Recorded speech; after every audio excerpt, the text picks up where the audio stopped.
God is saying to you today, I am about to restore you right in front of the ones who broke you. Do not think I didn't see the tears, the betrayal, the disappointment. You will not only recover, but you will flourish. In the very places where you felt abandoned and defeated, you will stand strong. You will rise victorious. Remember this, my child. My plans for you are to prosper you, not to harm you, to give you hope and a future filled with purpose.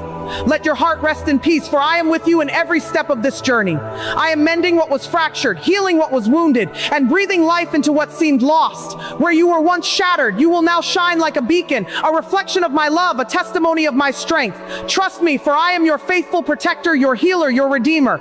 Do not dwell on the past or the pain it left behind. Lift your eyes to the horizon where my promises unfold. My grace is sufficient for you. Even in your weakest moments, you are being rebuilt, stronger, steadier, ready to help others walk the road you've overcome. If you receive this word, type "Thank you, God" in the comments and share this with the first person who comes to your heart.